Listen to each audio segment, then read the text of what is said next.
एहे रहा नहीं जाता।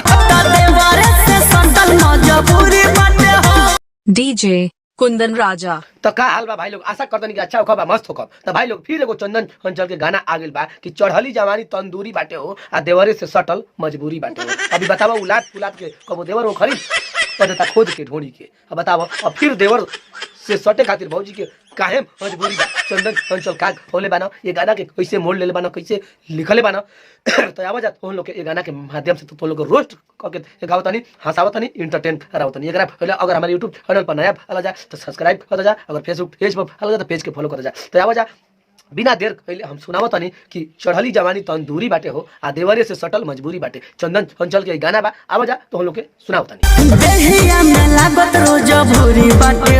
तो भाई लोग एजी के गाना हो गए शुरू कि देहिया में लागत हमार घूनी बाटे हो, साल भर से सैया जी से दूरी बाटे हो, आ साल भर से सैया से दूरी बाटे हो। अब अर्जिल करतिया कि माने कि हमार देह में भैया घून लागत है आ साल भर से सैया से दूरी बाटे हो। तो काहे बा कैसे बा आ काम मजबूरी बा तो गाना के माध्यम से सुन लो जा। चढ़ली जवानी तंदूरी बाटे हो, अच्छा बारे भैया कि चढ़ली जवानी तंदूरी बाटे हो देवरे से सटल मजबूरी बाटे हो, तो देवरे से सटल मजबूरी बाटे हो। तो भैया एगो भौजाई के देवर से सटे खातिर काम मजबूरी बा। ये गाना के माध्यम से कहानी में मोड़ कैसे लेता का बा काहे सटल जरूरी बा। अबे तो पहला अंतरा सुननी हो जा, अब आगे सुनी जा का बाटे कैसे बाटे तो खुद सुन ले जा। बॉडी के पाटा चाटे तेल चाटा, हो रे भाई ले भाई ओ भी का कहता ना कि बॉडी के फाटा आ चाटे तेल चाटा, माने उनकर बॉडी के पाटा तेल चाटा काटता बारे।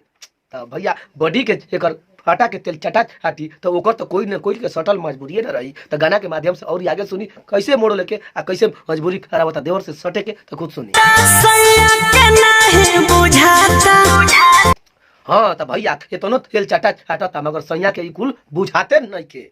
अब उ तेल चाटा चाटता चाहे कि के चाटता सैया के ओकर बुझात नहीं के, एकदम साला अखलंडे बा। तब आगे सुनो का कहती है औरत तो खुद सुनो।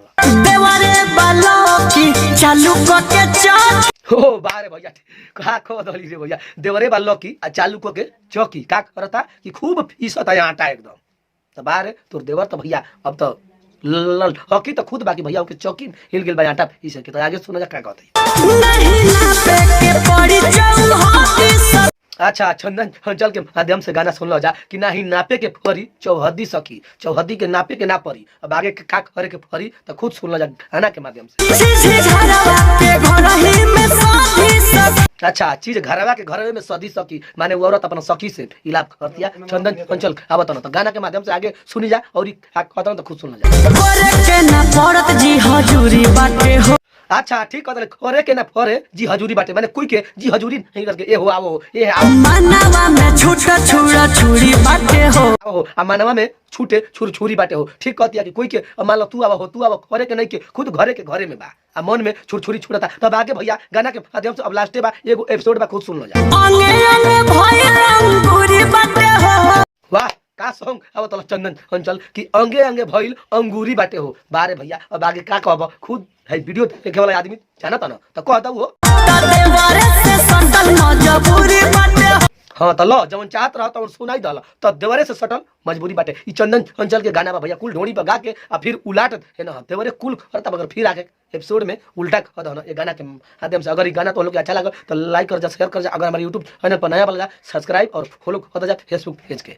तब हिंगला तनी फिर कोनो ऐसे गाना के लेके ऐसे वीडियो के लेके अब तक के लिए भैया नमस्कार प्रणाम धन्यवाद।